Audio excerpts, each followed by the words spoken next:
kita panggil dia si pendek, jangan. Warna kulitnya hitam, kita panggil dia si hitam, jangan.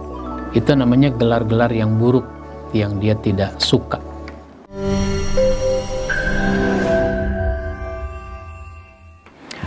Assalamualaikum warahmatullahi wabarakatuh. Alhamdulillahilladzi hadana lihada wa ma kunna linahtadiya laula an hadanallah. Asyhadu an la ilaha illallah wahdahu la syarikalah wa asyhadu anna Muhammadan abduhu wa rasuluh. Allahumma salli wa sallim wa barik ala nabiyyina Muhammadin wa ala alihi wa ashabihi ajma'in. Amma ba'd. Saudaraku kaum muslimin dimanapun Anda berada, kita lanjutkan bahasan kita bagian terakhir tentang bentuk-bentuk kezoliman. Jangan sampai ini kita lakukan. Sekarang yang ketujuh, yaitu memperolok dan menghina orang lain. Kehidupan kita adalah kehidupan bersama. Satu orang dengan orang lain hidup bersama, satu kelompok dengan kelompok yang lain hidup bersama, harus rukun dan damai. Karenanya jangan sampai satu orang mengolok orang lain, satu kelompok mengolok orang lain, menghina, mencela, bahasa sekarang namanya membuli. Ini harus kita hindari karena ini merupakan kezaliman. Di dalam surat Al-Hujurat ayat 11, Allah subhanahu wa ta'ala berfirman, Ya ayyuhalladzina amanu la yaskhar qaumun min qaumin asa ayyakunu khairam minhum wala nisa'um min nisa'in asa ayyakunna khairam minhun. Hai orang-orang yang beriman, janganlah suatu kaum mengolok-olok kaum yang lain. Kelompok ini, kelompok itu jangan mengolok-olok. Ormas ini, ormas itu jangan mengolok-olok. Suku ini, suku itu jangan mengolok-olok. Itu satu kaum, jangan mengolok-olok kaum yang lain. Kenapa? Karena boleh jadi mereka yang diolok-olok lebih baik dari mereka yang mengolok-olok. Belum tentu kita yang mengolok-olok lebih baik daripada yang diolok-olok. Bisa jadi mereka yang lebih baik. Begitu juga, janganlah perempuan mengolok-olok perempuan yang lain. Karena bisa jadi perempuan yang diolok-olok lebih baik dari perempuan yang mengolok-olok. Jadi belum tentu orang yang dihina, yang dicela, itu lebih buruk dari orang yang mencela, dari orang yang menghina. Wala talmizu anfusakum wala tanabazu bil alqab bi'sal ismul fusuku ba'dal iman. Janganlah kamu saling mencela satu sama lain, dan janganlah kamu memanggil dengan panggilan-panggilan yang buruk. Sesungguhnya panggilan buruk itu adalah satu kefasikan sesudah beriman. Jadi jangan sampai kita memanggil orang dengan gelar-gelar yang buruk. Itu adalah panggilan buruk sesudah beriman. Maka kita jangan suka menggelari orang, memberi orang gelar dengan sebutan-sebutan yang buruk. Misalnya apa? Misalnya ada orang secara fisik pendek, yang lain-lain standar tingginya, dia pendek, kita panggil dia si pendek, jangan. Warna kulitnya hitam, kita panggil dia si hitam, jangan. Itu namanya gelar-gelar yang buruk, yang dia tidak suka. Maka itu semua harus dijauhi, karena bagian dari mencela, bagian dari menghina. Wa man lam yatub fa ulaika humuz zalimun.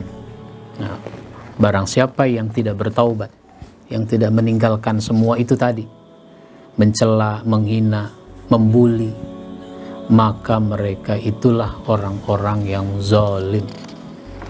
Jadi orang itu disebut zalim ketika dia menghina, mengolok-olok, mencela dengan panggilan hinaan yang buruk. Ini banyak terjadi. Nah, kalau begitu banyak dong orang zalim. Iya, banyak orang zalim. Makanya Allah suruh kita bertaubat. Kalau enggak taubat, maka kita termasuk orang yang zalim. Yang kedelapan, bentuk kezaliman itu adalah mengambil milik orang lain. Karena di dalam Islam, kepemilikan itu sangat dihormati, sangat dihargai. Maka kita pun begitu, harus menghormati kepemilikan orang lain. Itu memang punya dia. Kita jangan mengklaim sebagai punya kita, apapun alasannya. Yang punya orang jangan kita klaim sebagai punya kita. Di dalam satu hadis riwayat Bukhari dan Muslim itu disebutkan, man zalama qida shibrin minal ardi tawwaqahu min sab'i ardina yaumal qiyamah. Barang siapa yang zalim dengan ukuran sejengkal tanah, ngambil sejengkal tanah saja, nggak boleh, akan dikalungkan kepadanya 7 lapis tanah pada hari kiamat. Dia akan disiksa dengan dihimpitkan dengan 7 lapis tanah. Maka kita jangan sampai mengambil milik orang lain. Misalnya tanah. Misalnya apa? Kita ini punya tetangga, cuma batas-batas tanah belum jelas. Maka kita ingin memagar tanah, biar supaya lebih jelas batas tanah saya dengan batas tanah tetangga.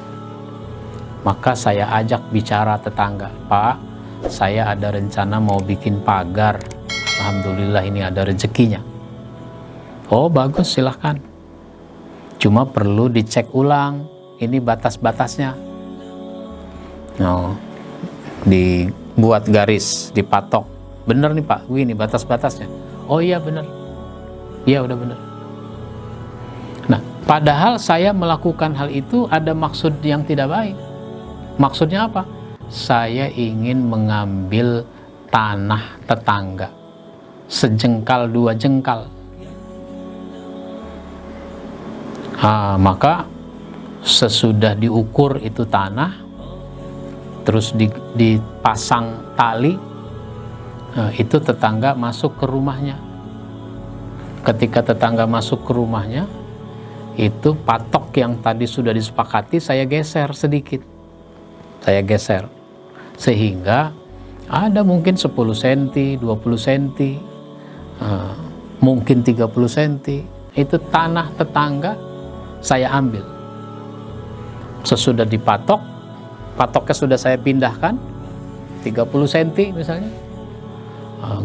Pasang tali lagi di sana, lalu digali lubang untuk pondasi, kemudian pasang pondasi batu. Sesudah pondasi batu dipasang, lalu pasang batu bata. Sore hari, kira-kira jam 4:30, itu bata sudah 1/2 meter. Dari sini ke sana 1/2 meter udah terpasang itu bata. Tetangga jadi heran sesudah dia duduk-duduk di teras rumahnya. Itu kok pohon duren jadi masuknya ke situ ya? Padahal itu pohon duren saya itu. Dia mau komplain nggak enak, karena tadi pagi sudah ngukur sama-sama, nggak dikomplain, ini pohon duren kenapa masuk ke situ? Nah itu begitu. Itu mengambil sejengkal tanah. Itu tidak dibenarkan. Itu satu hal yang sangat zalim. Apalagi jelas-jelas tanah orang saya pasangi papan pakai nama saya, milik saya. Wah, sehingga terjadi sengketa. Lalu bikin sertifikat, petugasnya bisa disogok, bikin sertifikat seolah-olah tanah itu menjadi milik saya. Akhirnya ke pengadilan. Di pengadilan hakim juga bisa disogok, sehingga hakim memenangkan perkara saya. Nah, itu begitu bahaya.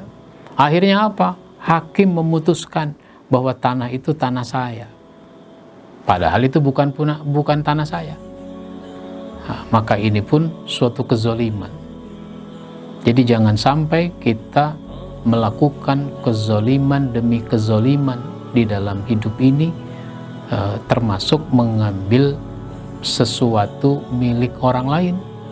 Bisa berupa makanan, bisa berupa uang, bisa berupa kepemilikan sebidang tanah, dan sebagainya. Hak orang kita ambil, kepemilikan orang kita klaim sebagai milik kita. Ini sesuatu yang harus kita waspadai, sehingga menjadi jelas buat kita apa-apa kezaliman yang harus kita jauhi di dalam kehidupan kita. Insya Allah kita sambung pada episode berikut dengan tema yang lain. Kita akhiri, mudah-mudahan bermanfaat. Mohon maaf. Wassalamualaikum warahmatullahi wabarakatuh.